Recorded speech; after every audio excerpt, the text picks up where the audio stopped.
Hello and welcome back to my channel.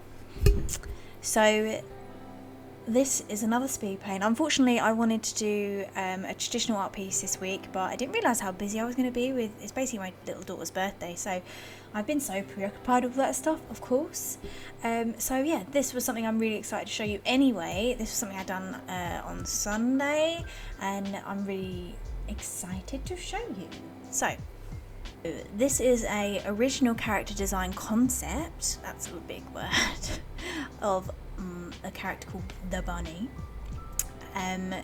Again, I just start off doing figure drawing and then I have to turn it into something. So this was like a study pose for me, and then I was like, I wonder if I could bring it to a character a little bit, because I like changing things up or switching things up a little bit. This pose actually I found on Pinterest. I'll reference the pose in my stories, and if you know the original artist or photographer in the future, please let me know. If I don't already know, please let me know so then I can write it down and obviously show my reference to the original artist. My first idea was to go with a, like an anime girl bunny, or like a Playboy girl bunny.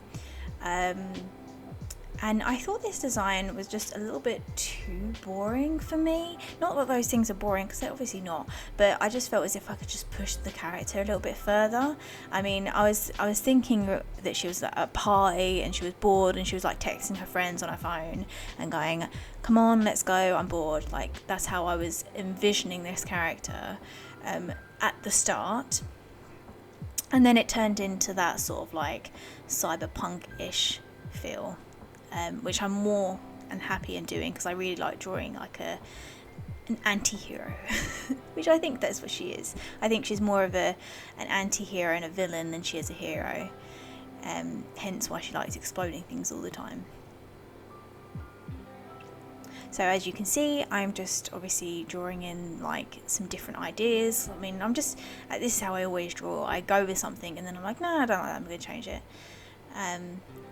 Just doodling. So I thought I'd give her some like knee pads and give her some like little rucksacks, because that's where she's going to keep all like her materials and stuff. Give her little like pads on her elbows. Give her a little cap where her bunny ears can go. And then just really getting an idea of like what she's about, really, like, how her hair's going to be flowing with the explosion. And then she's got a little click, like whoops, click. Here's me really trying to push the hair, and I was thinking the explosion can go more in the background than more up close, so it's not as dramatic, the hair, but I wanted it to be just a little bit dramatic, like a gush of wind from the explosion. I really love drawing hair. I really love drawing long hair. So this is when I'm sort of like starting to get an idea of what's going on. I love the liquify tool and just changing the shapes a little bit to work with the character best. I'm going over a little bit darker. Again, using the liquify tool, it's like my favourite.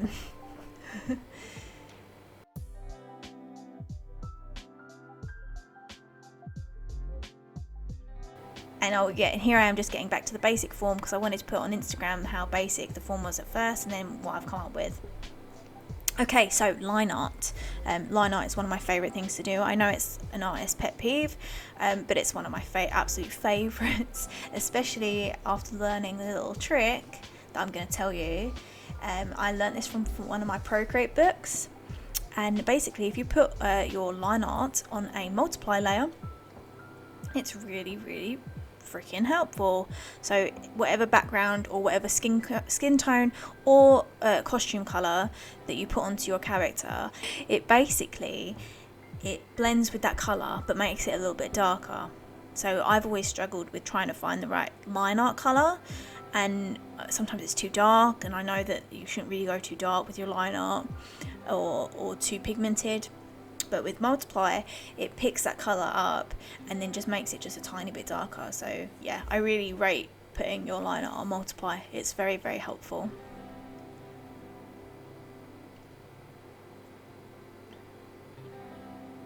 I love line art. What can I say? It's one of my favourite bits. It's all about them thick and thin lines.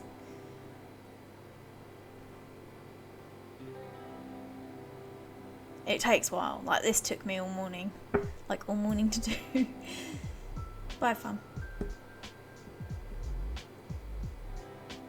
Again, I love hair. I can't wait to get better with hair. But it's all about them strands, and it's all about tying in the thick and thin lines together. Obviously, your thicker line should be on the outside, your thinner line should be on the inside. You know, a lot of you guys know that. But it's all about putting the waves of which way the hair will go. That's what I think of.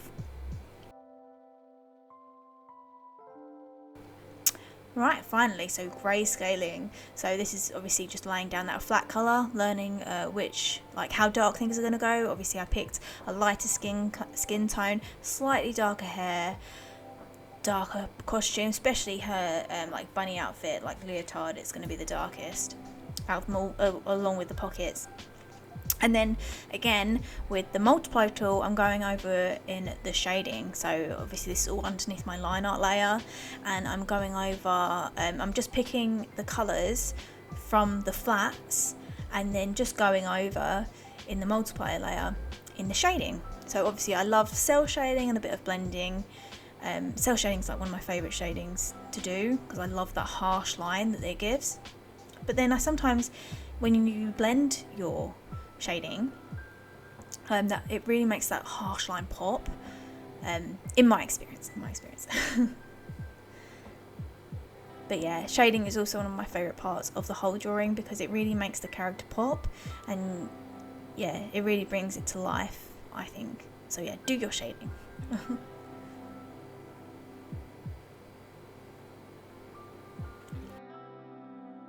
So now it's me picking colours. And again, I always have a hard time picking colours. I try and keep it simple as possible. I kept saying to myself, pick pink and blue. Just keep, because I was thinking her bunny is going to be pink anyway. And then just contrast that with blue, because I love the combo of pink and blue. And I finally get it. It didn't take me too long, which was fun. So I just done like pink hat, pink bunny ears, a little bit of blue dip dye hair, you know, navy blue leotard, and blue, like really nice blue. No, I don't know the name of the blue. It's like Persian blue? I can't even pronounce it. But yeah, I really enjoyed doing the blue trousers. Here I am doing the highlights. I mean, I love a good highlight. It's one of my favourite things to do as well. I'm really trying to push the light coming from the left. So the explosion is going to obviously create a lot of light. And then obviously a lot more darker shading on her right. I'm darkening the background layer so then I can see more of the highlights.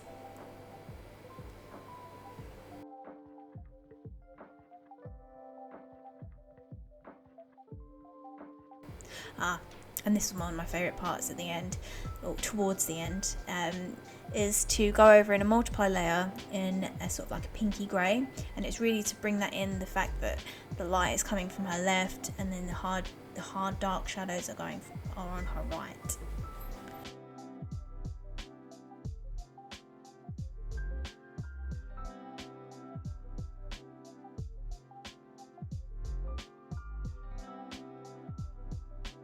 Here I'm playing with the explosion.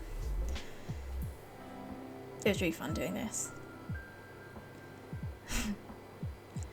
Playing with all the dark greys and light greys and yellows. It was good.